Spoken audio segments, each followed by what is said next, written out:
Les vacances d'Hercule Poirot, partie 5 du livre audio, chapitre 10. 1. Une petite foule sortait de l'auberge du Taureau écarlate, dans une salle de laquelle l'enquête venait d'avoir lieu. L'audience, très courte, avait pris fin sur un renvoi à quinzaine. Rosamond Darnley rejoignit le capitaine Marshall. « Eh bien, Ken, lui souffla-t-elle, ça ne s'est pas trop mal passé ?»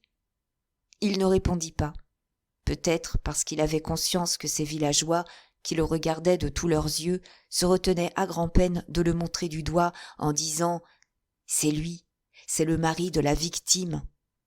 Le murmure de leur voix n'était pas tel qu'il lui parvint aux oreilles, mais il ne l'entendait pas moins. C'était là la forme moderne du pilori. Avec la presse, des jeunes gens pleins d'autorité et d'audace, qui s'étaient montrés aptes à renverser les murailles de silence derrière lesquelles ils tentaient de s'abriter. Il les avait vus à l'œuvre la veille.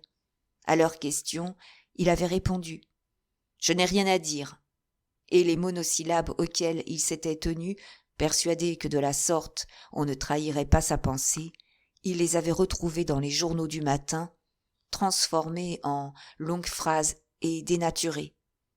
Interrogé sur le point de savoir s'il considérait que la mort mystérieuse de sa femme pouvait s'expliquer autrement que par l'intervention d'un criminel venu spécialement dans l'île, le capitaine Marshall a déclaré « Les photographes avaient opéré sans répit et, à cette minute encore, le déclic d'un appareil lui fit tourner la tête. » Un jeune homme blond, ravi de son cliché, le remercia d'un sourire.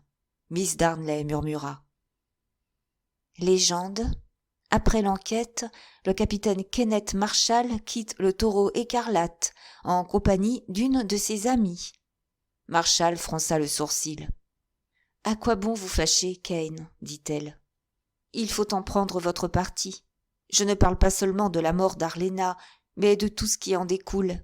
Les yeux braqués sur vous, les chuchotements sur votre passage, les interviews ineptes des journaux, etc., etc. Le seul moyen de supporter tout ça, c'est de trouver ça drôle. Ne vous laissez pas abattre par ces idioties et acceptez-les avec un sourire ironique. C'est votre genre, hein ? Oui, je sais bien que ce n'est pas le vôtre. Vous croyez à la vertu du vernis protecteur. On ne réagit pas, on reste impassible et on s'évade dans les lointains. Oui, mais ici, il n'y a pas moyen. Il n'y a pas de lointain.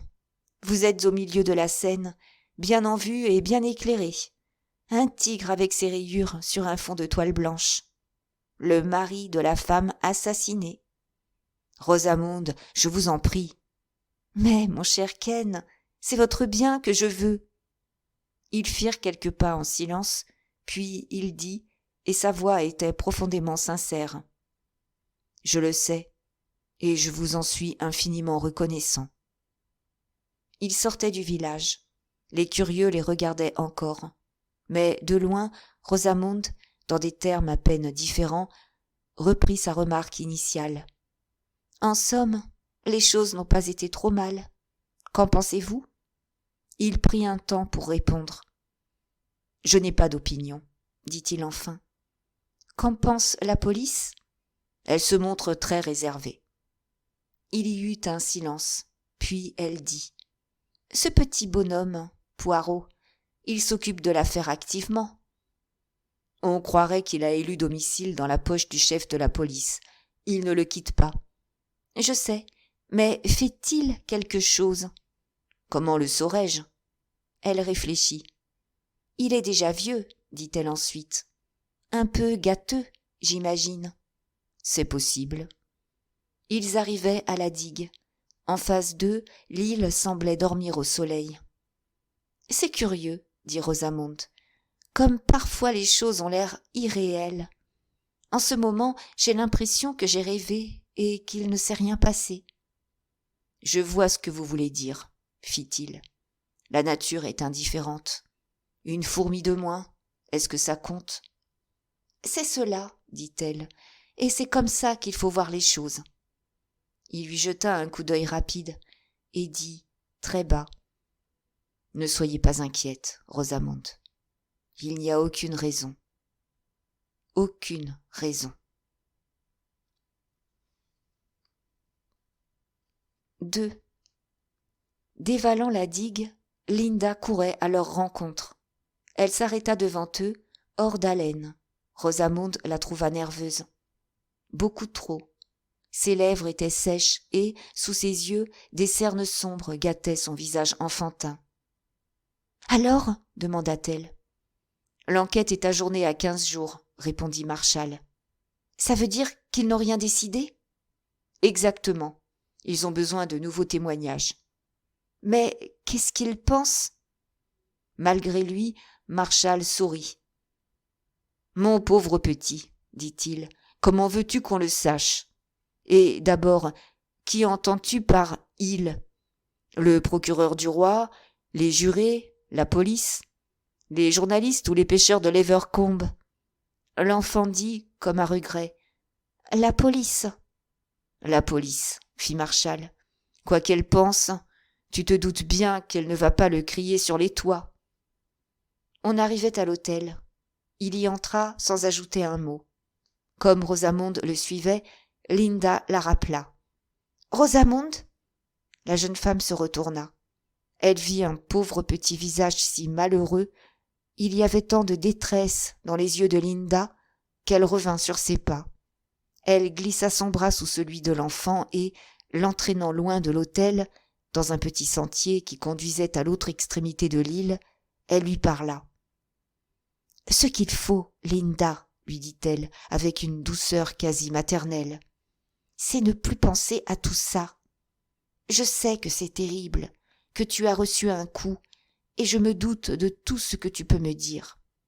Mais à quoi bon rêver continuellement à ces horreurs ? Pourquoi ne penser qu'à ça, puisque, dans le fond, tu n'aimais pas Arléna ? » « Ça, c'est vrai, » s'exclama l'enfant d'une voix frémissante. « Je ne l'aimais pas. »« Alors, » reprit Rosamond, « avoir du chagrin à cause de quelqu'un qu'on aime, c'est différent. On ne peut pas dire « je ne veux plus avoir de chagrin ». Mais quand il s'agit seulement d'une impression, si horrible soit-elle, il n'y a qu'à le vouloir bien, et on n'y pense plus. « Vous ne comprenez pas, » fit Linda. « J'ai idée, au contraire, que je te comprends fort bien. » Linda secoua la tête. « Non, vous ne comprenez pas. Pas du tout, même. Et Christine, c'est pareil. Vous êtes toutes les deux très gentilles avec moi, mais vous ne me comprenez pas. Vous croyez toutes les deux que c'est des idées que je me fais, que c'est une question d'imagination. Mais ce n'est pas ça. Et si vous saviez ce que je sais !» La jeune femme eut un sursaut et s'immobilisa net. Elle dégagea son bras de celui de Linda et, raidie dans l'effort qu'elle faisait pour demeurer calme, elle demanda « Qu'est-ce que tu sais ?» Les yeux de Linda fuyaient les siens. « Rien, » murmura-t-elle, le front baissé. Rosamond lui emprisonna les coudes dans ses mains et, plantant son regard dans le sien, dit lentement « Fais attention, Linda. Je t'en supplie, pour l'amour de Dieu, fais attention. » L'enfant était devenu d'une pâleur mortelle. « Je fais attention, » dit-elle, « tout le temps. »« Écoute-moi bien, » reprit Rosamond, d'une voix qui était une ardente prière. « Ce que je t'ai dit tout à l'heure, je le répète. Mais c'est encore 100 fois plus nécessaire que je ne croyais. Chasse toute cette histoire de ton esprit et n'y pense plus. Oublie. Si tu le veux, tu le peux, et il le faut. Arléna est morte, et rien ne la fera revenir. Alors oublie, et songe à l'avenir. Et, par-dessus tout, tiens ta langue. » Linda tremblait. Dans un souffle, elle murmura. « On dirait que vous savez tout. »« Je ne sais rien, » dit Rosamond avec une énergie farouche. « Rien du tout. Tu entends ? Pour moi, l'assassin, c'est un maniaque, un fou, venu d'on ne sait où. C'est l'hypothèse la plus plausible. Et il faudra bien, en fin de compte, que la police l'accepte. C'est ce qui a dû arriver, et c'est sûrement ce qui est arrivé. Si, papa, tais-toi. Je voudrais vous dire une chose. Maman... Quoi, maman? Elle avait bien été poursuivie pour meurtre. Oui. Et papa l'a épousée après. C'est bien la preuve, n'est-ce pas, que papa trouve qu'il n'est pas mal de tuer. Enfin, pas toujours. Ne dis pas ces choses-là, Linda. Même à moi. La police n'a rien contre ton père. Il a un alibi inattaquable. Il ne risque rien. Ils ont donc pensé que papa...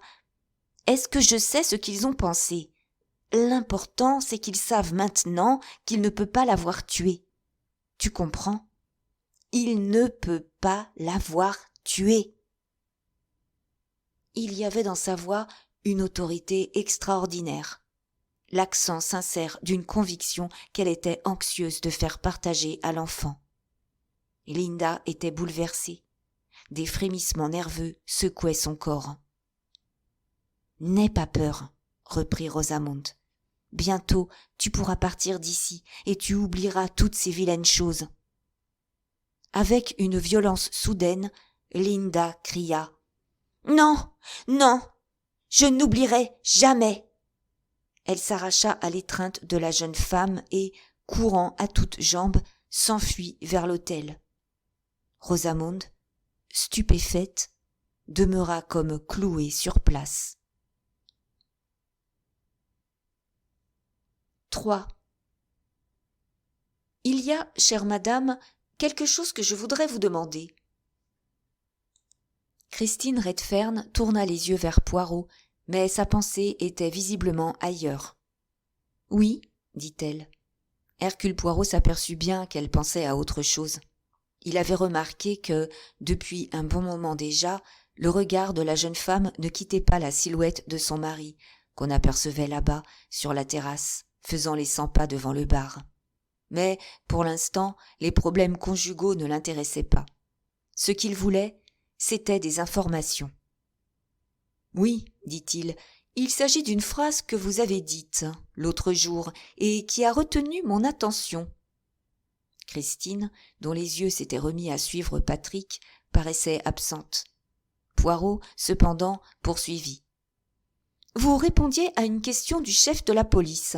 Vous disiez comment, le matin du crime, vous étiez allé dans la chambre de Linda Marshall. Vous nous aviez expliqué que la chambre était vide et que Linda, qui était sortie, était revenue, alors que vous vous y trouviez encore. Weston vous a alors demandé où Linda avait été. » Avec un peu d'impatience dans la voix, Christine dit « Et j'ai répondu qu'elle était allée se baigner. C'est bien ça. »« Oui, mais ce n'est pas tout à fait cela que vous avez dit. Vous n'avez pas dit « elle était allée se baigner ». Vous avez dit « elle m'a dit qu'elle était allée se baigner ». C'est la même chose. Non, et il s'en faut de beaucoup. La forme même de votre réponse donne certaines indications intéressantes sur le fond même de votre pensée. Linda Marshall entre dans la chambre, elle est enveloppée dans son peignoir de bain et, pourtant, pour une certaine raison, il ne vous semble pas tout de suite qu'elle a été se baigner. C'est ce que prouve la tournure que vous employez. Elle m'a dit qu'elle était allée se baigner. Ce que j'aimerais savoir, c'est pourquoi vous avez été surprise de lui entendre dire qu'elle sortait de l'eau. Est-ce son attitude qui vous a étonné? Est-ce ce qu'elle vous a dit? Est-ce quelque chose qu'elle portait? Pouvez-vous me le dire? Christine ne s'occupait plus de Patrick. La chose, évidemment, l'intéressait. « Eh bien, monsieur Poirot, dit-elle, ça, c'est très fort, car vous avez raison. Comme vous le dites, j'ai été un peu surprise, je m'en souviens maintenant, quand Linda m'a dit qu'elle avait été se baigner. Surprise, mais pourquoi? C'est ce que j'essaie de me rappeler. Ce doit être... Oui, c'est sûrement à cause du paquet qu'elle tenait à la main. Elle portait un paquet? Oui. Savez-vous ce qu'il contenait? Je le sais, parce que la ficelle a cassé et parce que le paquet a été fait comme ils les font au village, c'est-à-dire fort mal. En tombant par terre, il s'est ouvert. Il contenait des bougies, et nous les avons ramassées ensemble. « Tiens, fit Poirot, des bougies ?» Christine le regardait, surprise. « Ça a l'air de vous intéresser, monsieur Poirot. On peut savoir pourquoi ?» Il répondit par une question. « Linda vous a-t-elle dit pourquoi elle avait acheté ces bougies ?»« Il ne me semble pas, » fit-elle après un court moment de réflexion. Peut-être la lumière électrique ne lui permettait-elle pas de lire dans son lit aussi bien qu'elle le désirait ?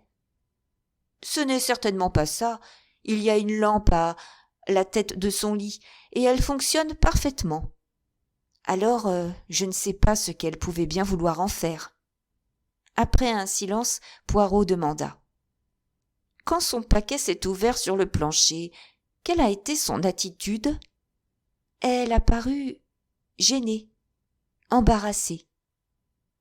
Autre question, dit Poirot.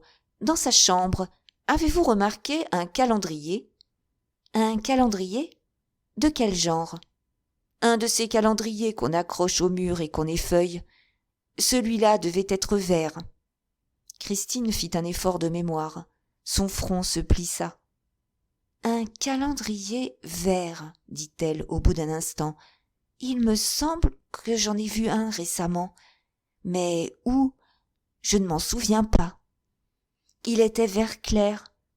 C'est peut-être dans la chambre de Linda, mais je n'en suis pas sûre.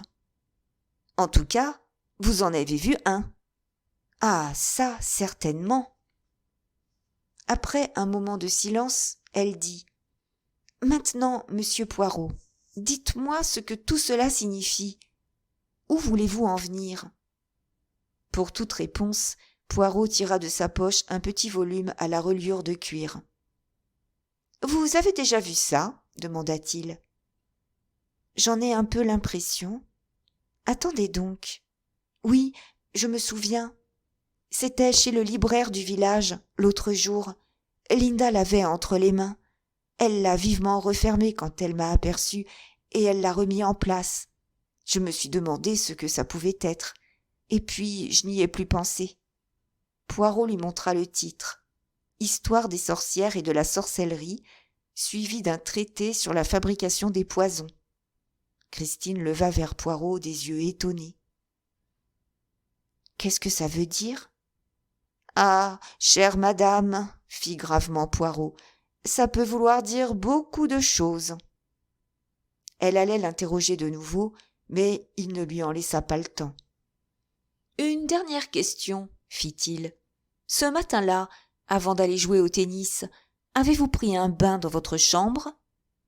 Elle le regardait avec une sorte de stupeur. « Un bain ? Oui, un bain. Eh bien, non. Je n'aurais pas eu le temps, et de toute façon, je ne me serais pas baignée avant d'aller jouer au tennis. Après, peut-être, mais avant, certainement pas. En revenant du tennis, vous êtes allé dans votre salle de bain ? Oui, mais simplement pour me passer la figure et les mains à l'eau.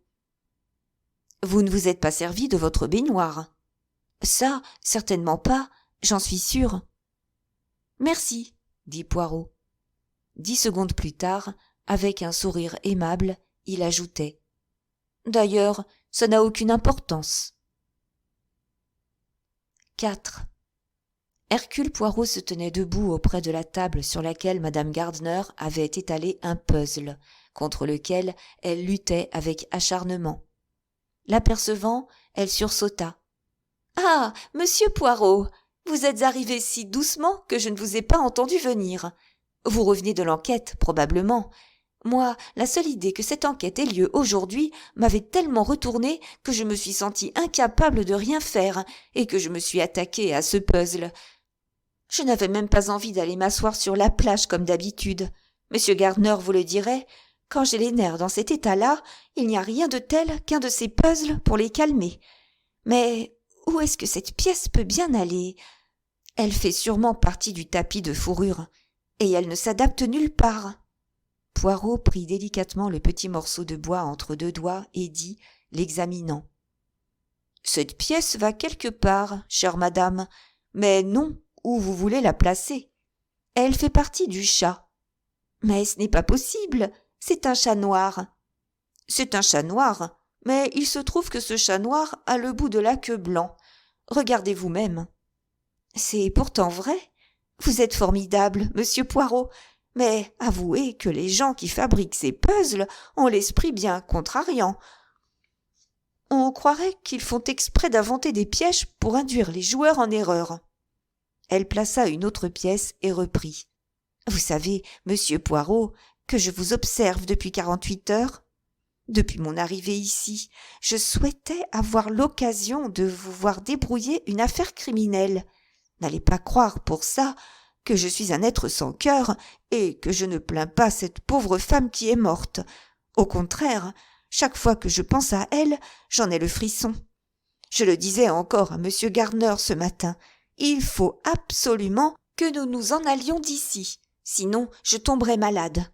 Il m'a répondu que c'était possible maintenant que l'enquête est terminée, de sorte que nous partirons sans doute demain. Et je ne regretterai rien, vous pouvez le croire. Mais à propos de police, je serais si heureuse de savoir comment on trouve un coupable. Vous me feriez tellement plaisir, monsieur Poirot, si vous vouliez bien m'expliquer vos méthodes. »« Mon Dieu, » fit Poirot, « une enquête, c'est un peu comme votre puzzle. On réunit des pièces et on tâche de les arranger ensemble. C'est une sorte de mosaïque. On a de petits éléments de couleurs diverses et de formes variées. Et, si bizarre que soit le dessin d'une pièce, il faut qu'elle trouve sa place dans l'ensemble. »« C'est merveilleux, monsieur Poirot, et vous expliquez ça magnifiquement. »« Quelquefois, poursuivit-il, on rencontre une pièce comme celle que vous aviez tout à l'heure. On a disposé avec méthode tous les morceaux du puzzle, on a bien trié les couleurs, et il y a une pièce qui ne veut entrer nulle part. C'est parce qu'on croit qu'elle va dans le tapis de fourrure blanc alors qu'elle appartient au chat noir. »« C'est passionnant.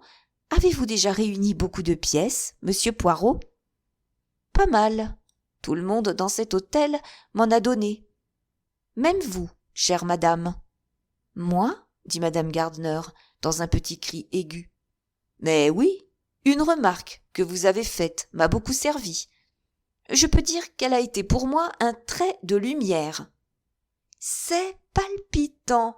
Continuez, monsieur Poirot, je vous en prie. »« Je regrette, chère madame, mais le reste, je le garde pour le dernier chapitre. »« Comme c'est dommage, dit madame Gardner, sincère.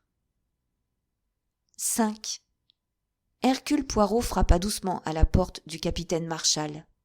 On entendait, à travers la cloison, le bruit de la machine à écrire. Une voix brève ayant répondu, Poirot entra.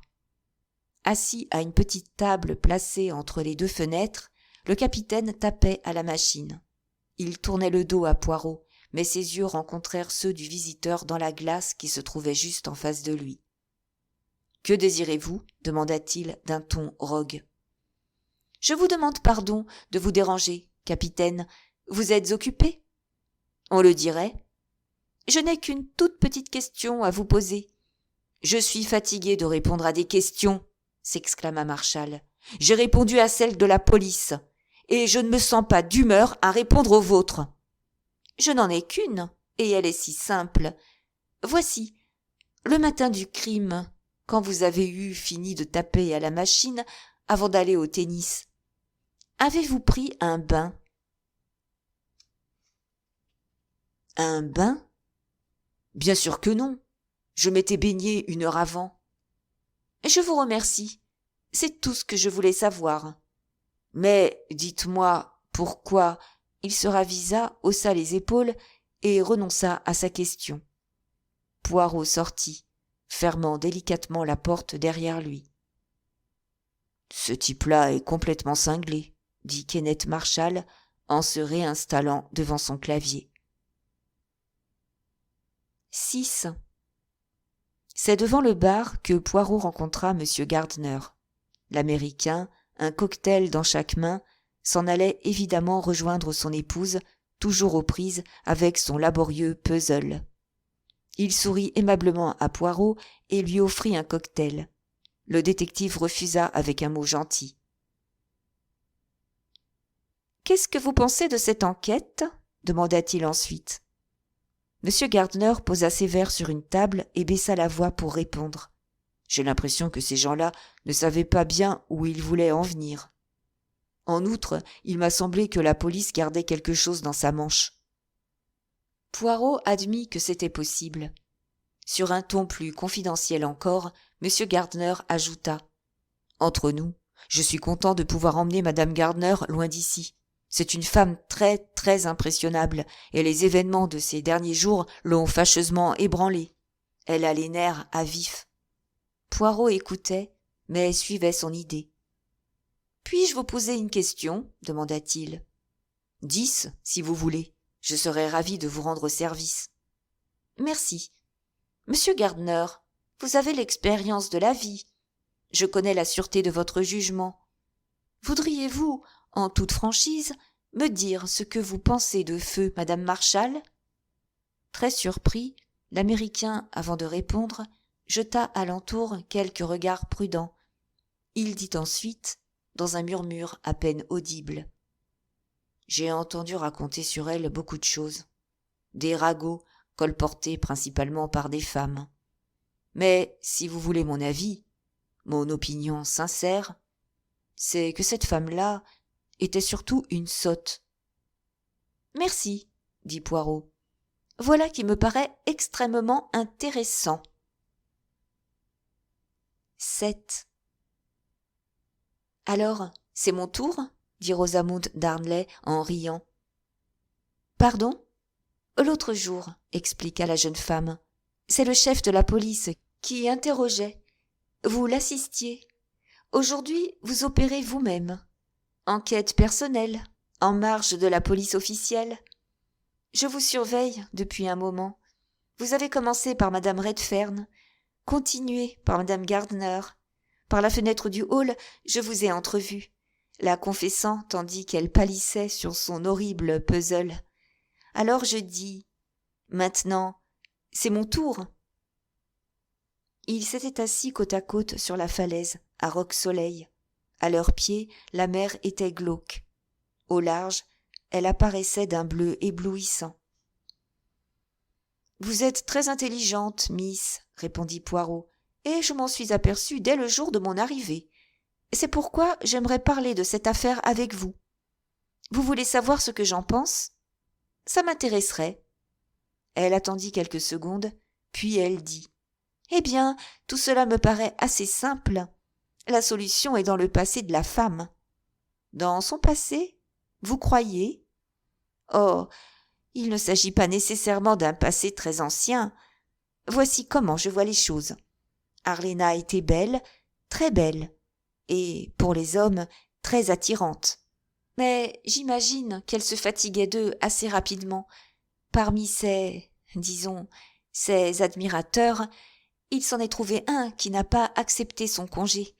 Comprenez-moi bien, surtout, je ne dis pas que vous le rencontrerez dans un rayon d'1 mille. C'est probablement un petit homme, vaniteux et susceptible, ayant de lui-même une excellente opinion. Je pense qu'il l'a suivi ici, qu'il a attendu l'occasion et qu'il l'a tué. »« Ce serait donc, » dit Poirot, « quelqu'un venu de la côte. Oui, il se sera caché dans la grotte jusqu'au moment d'agir. » Poirot hocha la tête. « Serait-elle allée retrouver un homme tel que celui que vous venez de décrire ? J'en doute. Elle aurait ri de ses prétentions et n'aurait pas bougé. Il est possible qu'elle n'ait pas su que c'était lui qu'elle allait retrouver. Il peut lui avoir fait tenir un message signé d'un nom d'emprunt. »« C'est possible, en effet. Seulement, vous oubliez une chose. Un homme qui songe à tuer ne peut pas risquer de se montrer en plein jour sur la digue et de passer ensuite devant l'hôtel. On pouvait le voir. C'était une chance à courir. Il me semble très possible qu'il soit venu dans l'île sans que personne l'ait remarqué. »« C'est possible, je vous l'accorde. Mais il ne pouvait pas savoir d'avance qu'il ne serait pas vu. Il ne pouvait pas compter là-dessus. » Est-ce que vous n'oubliez pas le temps, monsieur Poirot ? Le temps ? Oui, le jour du crime, il faisait un temps magnifique. Mais la veille, rappelez-vous, nous avions eu la pluie et du brouillard. N'importe qui pouvait entrer dans l'île sans être vu. Il aurait suffi à l'homme de venir sur la plage et de passer la nuit dans la grotte. Poirot la dévisagea longuement et dit : « Vous savez qu'il y a beaucoup de possibilités dans ce que vous venez de dire ? » Rougissant, elle répondit : « Ce n'est qu'une théorie, et je vous la donne pour ce qu'elle vaut. À vous, maintenant, de me parler de la vôtre. » Il réfléchit un instant, les yeux perdus sur la mer. « Soit, dit-il enfin, je ne suis pas un esprit compliqué, et je suis toujours porté à croire que le coupable est celui qui paraît le plus susceptible, sur les simples apparences, d'avoir commis le crime. Dès le début, j'ai eu l'impression que quelqu'un se trouvait clairement désigné par tout ce que je voyais. « Continuez, dit-elle d'une voix où perçait l'inquiétude. « Seulement, il y a une difficulté. Ce quelqu'un, il semble matériellement impossible qu'il ait fait le coup. » Elle se sentit un peu soulagée. « Alors ?» fit-elle. Il leva les épaules. « Alors, que faisons-nous ? C'est tout le problème. » Il y eut un long silence. « M'autorisez-vous, dit-il, à vous poser une question ? » Faites. Elle s'était mise sur la défensive et le regardait, l'esprit tendu. Mais la question n'était pas de celle qu'elle attendait. « Pouvez-vous me dire, demanda Poirot, si le jour du crime, quand vous êtes rentré pour vous changer avant d'aller au tennis, vous avez pris un bain ? » « Un bain ? » fit-elle, interloquée. « Que voulez-vous dire ? » ?»« Il me semble que je m'exprime clairement. Un bain. On a une sorte de cuve de porcelaine. On tourne des robinets, l'eau coule, on se plonge dedans, on sort et, faisant glou glou glou, l'eau descend dans les conduites. »« Est-ce que vous perdriez la tête, monsieur Poirot ? » ?»« Moi ? Je suis parfaitement sain d'esprit. »« Si vous en êtes sûr. »« Eh bien, non. Je n'ai pas pris de bain. »« Ah !» fit Poirot. « Alors, personne n'a pris de bain. C'est extrêmement intéressant. »« Mais, dit-elle, pourquoi quelqu'un aurait-il pris un bain ? » ?»« Oui, au fait. »« Pourquoi ? » Agacée, elle dit : « Je suppose que c'est là, dans votre travail, la note Sherlock Holmes. » Il sourit, puis renifla avec ostentation. « Voulez-vous me permettre, dit-il ensuite, de risquer une impertinence ? Je ne crois pas que ce vous soit possible, monsieur Poirot. C'est gentil à vous, Miss Darnley, de me faire si largement crédit. Laissez-moi donc vous dire que vous avez un parfum délicieux. Il est subtil, discret, grisant. » Ses mains dessinaient dans l'air de capricieux arabesques. Sa voix changea de ton. « Et j'ajoute, dit-il, que c'est du Gabriel numéro 8. C'est exact ? Vous vous y connaissez ? Je lui suis fidèle depuis des années. Comme feu Madame Marshall. Il est coûteux, mais il a de la classe. » Rosamunde souriait. « Le matin du crime, reprit-il, vous étiez assise ici où nous sommes. Vous étiez ici, ou plutôt votre parasol y était, qui fut aperçu de la mer par Miss Brewster et M. Redfern. Êtes-vous sûr que, ce matin-là, vous n'êtes pas allé à la crique au lutin ? Sûr que, là-bas, vous n'êtes pas entré dans la grotte, la fameuse grotte au lutin ? » Elle tourna la tête vers lui et, le regardant bien dans les yeux, dit d'une voix calme : « Est-ce que vous demandez si j'ai tué Arléna ? » ?»« Non, mais simplement si vous êtes allé à la grotte au lutin. » »« Je ne sais même pas où elle est. Et qu'est-ce que j'aurais été y faire ? » « Le jour du crime, dit lentement Poirot, quelqu'un qui se servait de Gabriel numéro 8 est entré dans la grotte. Vous venez de dire à l'instant, monsieur Poirot, que c'était le parfum d'Arléna Marchal. Elle était sur la plage ce jour-là. On peut bien penser qu'elle est entrée dans la grotte. Qu'aurait-elle été y faire? Il y fait noir, on y est à l'étroit. L'endroit manque de confort. Ne me demandez pas de raison, dit-elle avec impatience. Puisque Arléna était sur la plage, elle est bien la personne la plus susceptible d'être entrée dans la grotte. Pour moi, je vous l'ai déjà dit, je n'ai pas bougé d'ici. Sauf, fit remarquer Poirot, pour retourner à l'hôtel et entrer dans la chambre du capitaine Marchal. C'est vrai, je n'y pensais plus. Et à ce propos, je puis vous apprendre que vous vous trompiez quand vous vous imaginiez que le capitaine ne vous avait pas vu. Elle dit, incrédule. Il m'aurait vu? C'est lui qui vous l'a dit? Oui, répondit Poirot. Il vous a aperçu dans la glace accrochée au mur, juste devant sa table. Une ombre passa sur le visage de la jeune femme. Poirot, depuis un moment, avait cessé de contempler la mer. Ses yeux ne quittaient pas les mains de Rosamond Darnley. De belles mains bien modelées, aux doigts fins et allongés. Surprenant la direction de ses regards, elle dit, d'une voix sèche, « Mes mains vous intéressent? Est-ce que vous pensez que... Est-ce que je pense... Quoi? Rien, fit-elle. 8. Une heure plus tard, Hercule Poirot arrivait en haut du sentier conduisant à la Roche-aux-Mouettes. Il y avait quelqu'un sur la plage, une petite silhouette en chemise rouge et short bleu marine. Lentement, à cause de ses souliers si fins qu'ils étaient toujours un peu étroits, Poirot descendit le sentier pierreux. Et Linda, entendant marcher, tourna la tête. Le reconnaissant, elle tressaillit. Il vint s'asseoir à côté d'elle, sur les galets. Elle le regardait, et ses yeux, vifs et méfiants, étaient ceux d'un animal traqué. Il se sentit ému de la faiblesse de son adversaire. Une enfant, facile à duper et si vulnérable. « Que me voulez-vous » dit-elle. « L'autre jour, répondit-il, vous avez dit au chef de la police que vous aimiez votre belle-mère et qu'elle était gentille avec vous. »« Oui, et après ?»« Eh bien, ce n'était pas vrai, voilà tout. »« Si, c'était vrai. »«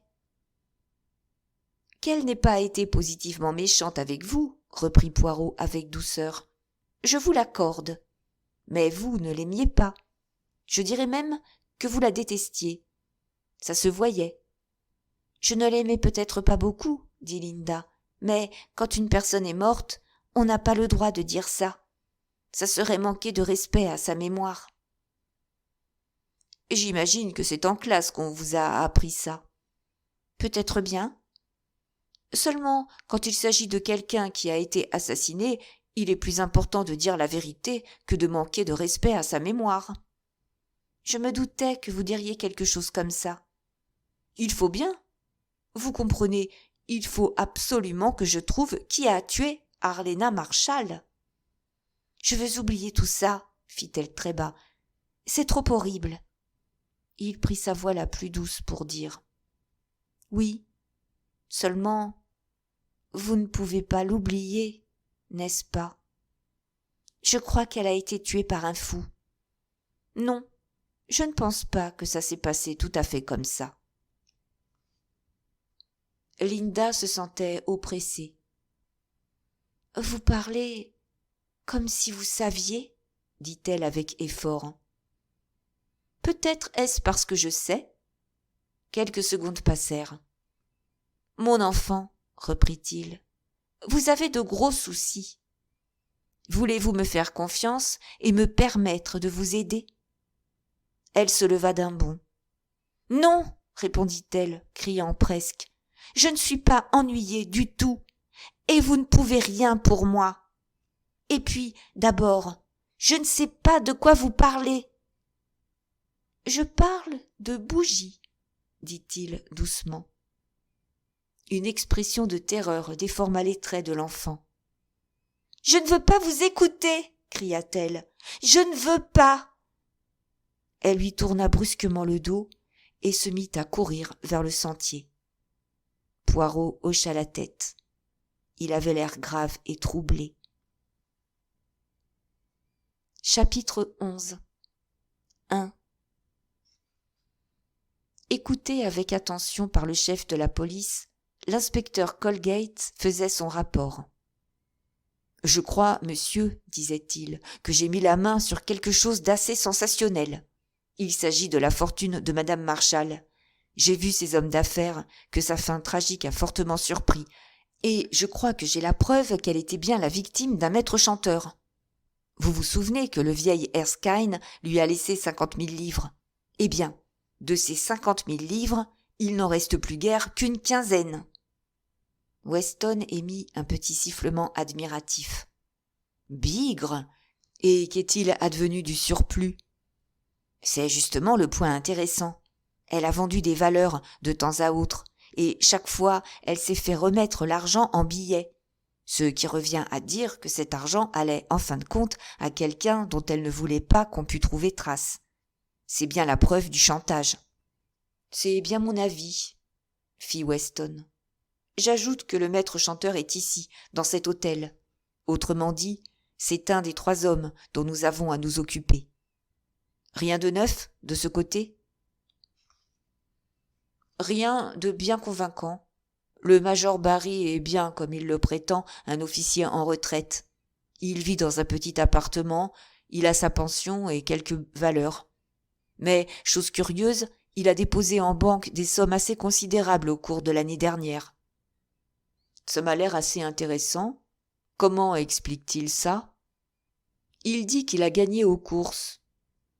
Il est exact qu'il assiste à toutes les grandes réunions.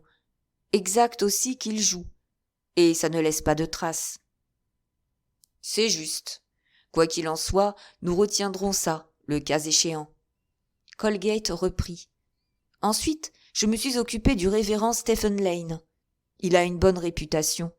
Il habitait White Ridge, dans le Surrey, mais il en est parti, il y a plus d'1 an, pour raison de santé.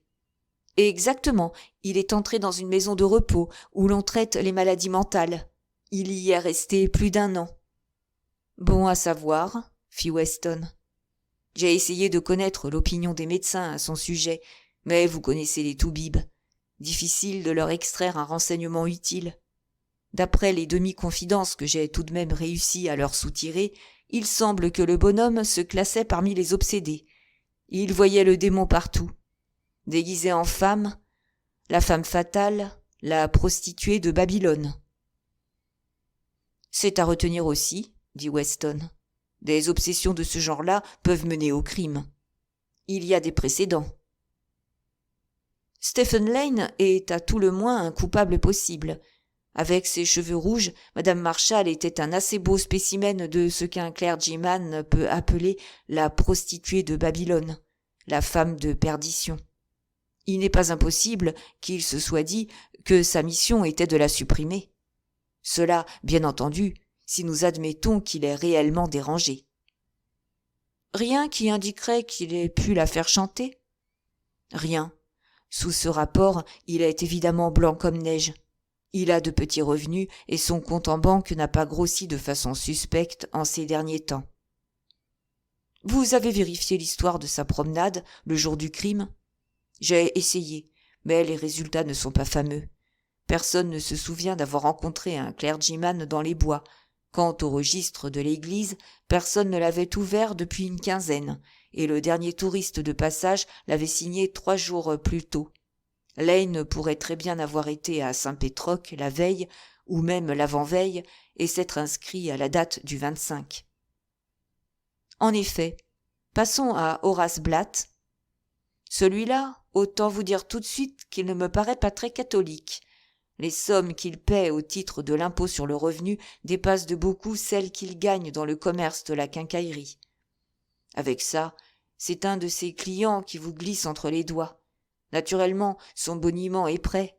Il vous racontera qu'il joue à la bourse, ce qui est vrai, et qu'il a des intérêts dans 2 ou 3 affaires. Tout ça est peut-être très plausible, mais ça n'empêche pas qu'il a fait pas mal d'argent depuis quelques années, sans qu'on puisse savoir exactement comment.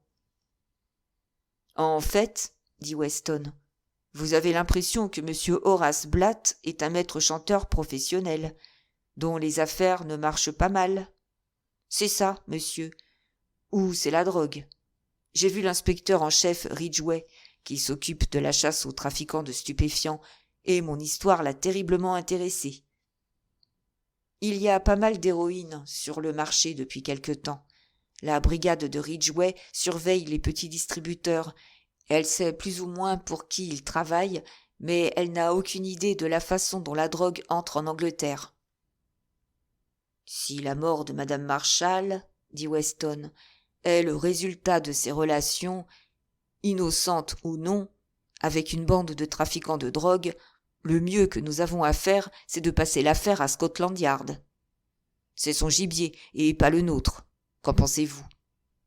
J'ai bien peur que vous ayez raison, dit l'inspecteur, une nuance de regret dans la voix. La drogue, ça concerne nécessairement Scotland Yard. Weston réfléchit un instant. Je crois que c'est la véritable explication, dit-il enfin. C'est probable, fit sombrement l'inspecteur.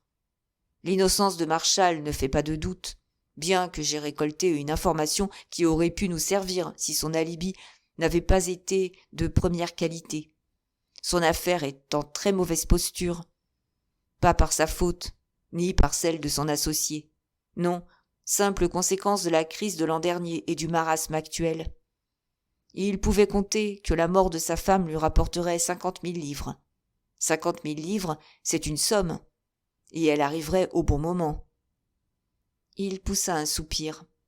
« Ça fait mal au cœur, dit-il, de voir un homme qui a 2 excellentes raisons d'être le coupable et de constater, on ne peut pas faire autrement, qu'il n'est pas dans le coup. » « Ne vous frappez pas, Colgate, dit Weston en souriant. Il nous reste encore une chance de nous distinguer. Il y a cette histoire de chantage, et le clergyman Maboul. Mais, personnellement, j'avoue que mes préférences me portent vers l'autre solution. C'est une affaire de drogue. Après un silence, il ajouta. Et puis, si ce sont des trafiquants de drogue qui l'ont nettoyé, nous aurons tout de même donné à Scotland Yard un sérieux coup de main. Regardez l'affaire comme vous voudrez, Colgate. Vous serez obligé de conclure que nous avons travaillé. Colgate se força à sourire et dit « Je crois que je n'ai rien oublié. » Il réfléchit et reprit. « Si, pourtant, je me suis aussi occupé de la lettre que nous avons trouvée dans la chambre, celle qui est signée J.N. Ça ne donne rien. Le type est bel et bien en Chine. C'est celui dont Miss Brewster nous avait parlé, une sorte d'hurluberlu. Je me suis également renseigné sur les autres amis de Madame Marshall. Rien d'intéressant de ce côté. Cette fois, je crois que c'est tout. Maintenant, fit Weston, à nous de nous débrouiller. Au fait, pas de nouvelles de notre collègue belge. Est-il au courant de tout ce que vous venez de me raconter ? Colgate fit la grimace. « C'est un drôle de petit bonhomme, répondit-il. Savez-vous ce qu'il m'a demandé avant-hier ? De lui procurer une documentation sur les affaires d'étranglement de ces 3 dernières années. »« Tiens, fit Weston, très surpris. Je me demande bien. » Il s'interrompit et demanda, après une bonne minute de réflexion. « À quelle époque le révérend Lane est-il entré dans cette maison de santé ? » « Il y a eu 1 an à Pâques, monsieur. » Le colonel s'absorba de nouveau dans ses pensées. Il dit ensuite « Vous souvenez-vous, Colgate, de cette jeune femme qu'on a ramassée morte dans les bois quelque part près de Bagshot ? Elle était partie retrouver son mari, et elle n'est jamais arrivée. Et puis, il y a eu ce que les journaux ont appelé le mystère du Grand Fourré. Ces 2 affaires-là se sont passées dans le Surrey. » Ses yeux rencontrèrent ceux de l'inspecteur. C'est juste, fit Colgate. Ma parole, ça pourrait coller. Je me demande bien. 2. Hercule Poirot était assis sur le gazon au sommet de l'île. À quelque distance sur sa gauche, il apercevait le haut de l'échelle métallique descendant à la crique au lutin. Encore fallait-il être averti de son existence. Des roches énormes s'amoncelant autour de l'endroit où s'accrochaient les derniers échelons. De la plage, Poirot ne voyait presque rien, la falaise étant en surplomb. Hercule Poirot était grave. Les pièces de son puzzle s'ordonnaient peu à peu. Mentalement, il les passait en revue, les examinant les unes après les autres. Il y avait, d'abord, cette matinée passée sur la grande plage, quelques jours avant la mort d'Arlena Marshall. Il avait, ce jour-là, noté 1, 2, 3, 4, 5 réflexions. Il y avait ensuite cette soirée où il avait joué au bridge. Patrick Redfern et Rosamond Darnley n'avaient pas bougé de la table, mais Christine Redfern, après avoir étalé son jeu, s'était absentée un instant et avait entendu une certaine conversation. Qui y avait-il encore dans le hall à ce moment-là, et qui était absent? Il y avait aussi la conversation qu'il avait eue avec Christine sur la falaise, la courte scène dont il avait été le témoin en rentrant vers l'hôtel, et bien d'autres éléments. Le Gabriel numéro 8, une paire de ciseaux, un morceau de pipe cassé, un calendrier vert, un paquet de bougies, une glace et une machine à écrire, un écheveau de laine rouge, le bracelet-montre de Linda, l'eau d'un bain se précipitant dans le tuyau de descente. Tout cela devait trouver sa place dans le puzzle, sans exception. Et puis, quand tout serait en place, il faudrait passer du concret à l'abstrait. Expliquer. Oui, il en était sûr. Un souffle mauvais avait passé sur l'île. Le malin. Il jeta les yeux sur des feuilles de papier qu'il tenait à la main. C'était un texte dactylographié. Nellie Parsons, trouvée étranglée dans un fourré près de Shop Dam. Aucun indice n'a permis d'identifier l'assassin. Nellie Parsons. Il poursuivit sa lecture. Alice Corrigan. Très attentivement, Hercule Poirot se renseigna sur les circonstances de la mort d'Alice Corrigan. 3. Hercule Poirot était toujours assis sur son rocher quand l'inspecteur Colgate vint le trouver. Poirot avait de la sympathie pour l'inspecteur. Il aimait son visage rude, ses petits yeux fouineurs, ses manières placides. L'inspecteur s'assit et, jetant les yeux sur les feuillets dactylographiés, dit « Vous avez pu en tirer quelque chose ?»« Je les ai étudiés, » fit Poirot, « et je crois pouvoir vous répondre oui. » Colgate se leva, alla inspecter les environs et revint s'asseoir en disant « Avec tous ces rochers, il vaut mieux se montrer prudent. »« Vous êtes un sage, » fit Poirot.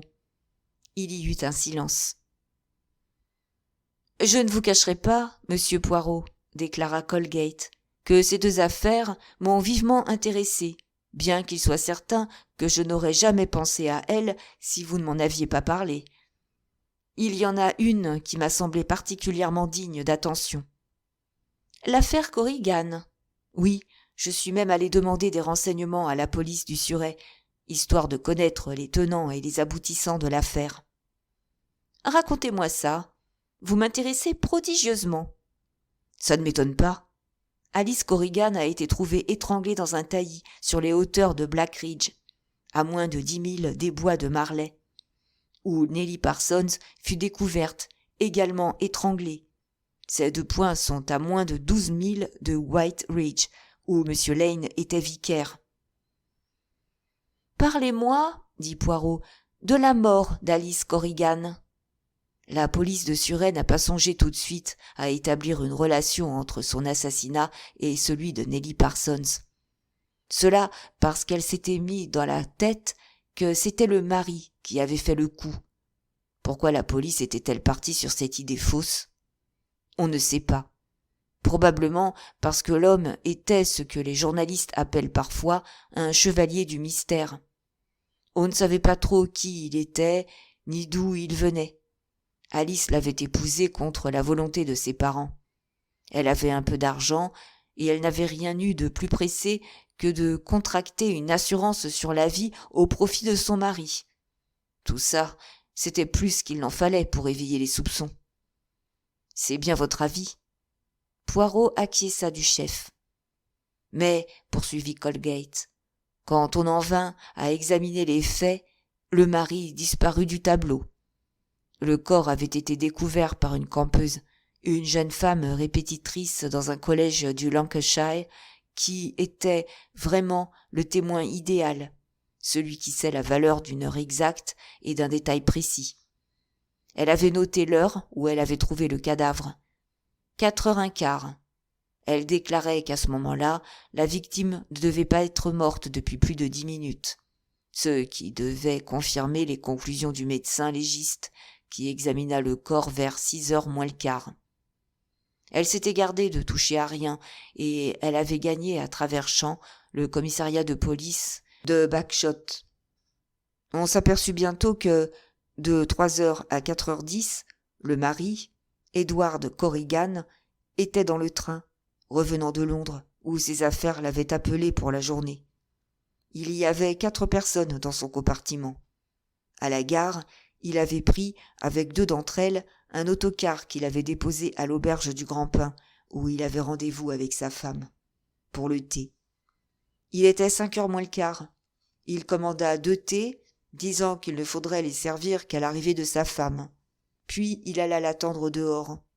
À 5h, comme elle n'était toujours pas là, il commença à s'inquiéter, se demandant si elle ne s'était pas fait une entorse ou quelque chose de ce genre. Il avait été convenu que, du village où il villégiaturait, elle viendrait par les bois le rejoindre au Grand-Pin, et qu'ils rentreraient ensemble avec le car. On supposa que, se trouvant en avance, elle s'était assise pour se reposer un brin, et qu'un fou ou un vagabond, la rencontrant par hasard, lui était tombé dessus.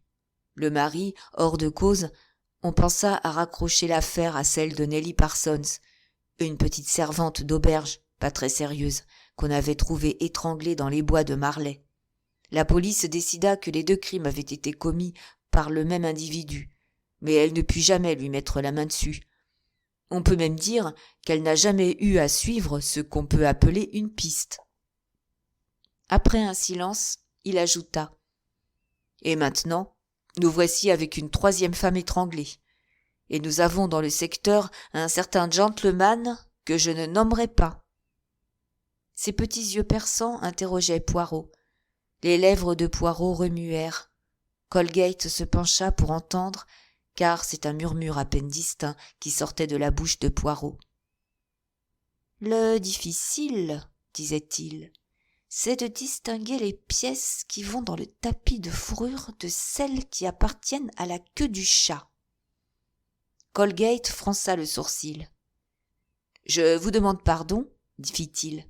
« Excusez-moi, répondit Poirot, je suivais ma pensée. »« Qu'est-ce que c'est que ce tapis de fourrure et cette queue de chat ?»« Rien, dit Poirot, rien du tout. » Il réfléchit en silence. « Dites-moi, inspecteur, fit Poirot, au bout d'un instant, si vous soupçonniez quelqu'un de vous avoir dit de nombreux mensonges, et si vous n'aviez pas la preuve de ce que ce quelqu'un vous a menti, comment vous y prendriez-vous pour le confondre ? » L'inspecteur considéra le problème pendant quelques secondes. « C'est difficile, dit-il enfin, mais il me semble que, si quelqu'un ment souvent, il est forcé à la longue de se trahir. »« C'est assez mon avis, fit Poirot. L'ennui, c'est que ces mensonges auxquels je fais allusion ne sont peut-être tels que dans mon imagination. Je crois que ce sont des mensonges, mais je ne sais pas de science certaine que ce sont des mensonges. Peut-être pourrait-on tenter une expérience portant sur un petit mensonge caractéristique. La preuve faite pour ce petit mensonge. On serait fixé pour les autres. L'inspecteur écoutait avec un intérêt non dissimulé. « Votre cerveau, dit-il, travaille d'une drôle de manière, n'est-ce pas, monsieur Poirot ? La façon de calculer n'est peut-être pas orthodoxe, mais les résultats sont justes. À propos, j'aimerais savoir ce qui vous a amené à me demander une documentation sur les affaires d'étranglement de ces dernières années. »« C'est très simple, répondit Poirot. Devant ce crime, j'ai eu l'impression très nette que ce n'était pas là du travail d'amateur. J'en ai conclu que l'assassin n'en était probablement pas à son coup d'essai. »« Je vois. Et je me suis dit qu'en passant en revue les crimes du même genre commis en ces dernières années, j'en trouverais peut-être un rappelant d'assez près celui qui nous occupe, et que, si cela était, nous tiendrions peut-être une piste intéressante. » Par crimes du même genre, vous entendez des crimes accomplis selon les mêmes méthodes ?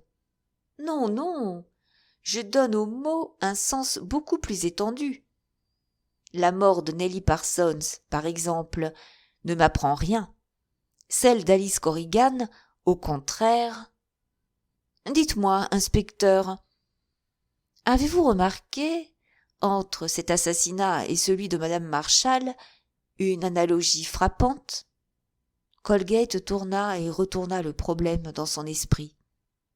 Non, finit-il par dire, je ne vois rien, sinon le fait que, dans un cas comme dans l'autre, le mari a un alibi inattaquable. Tiens, fit Poirot, vous avez remarqué ça ?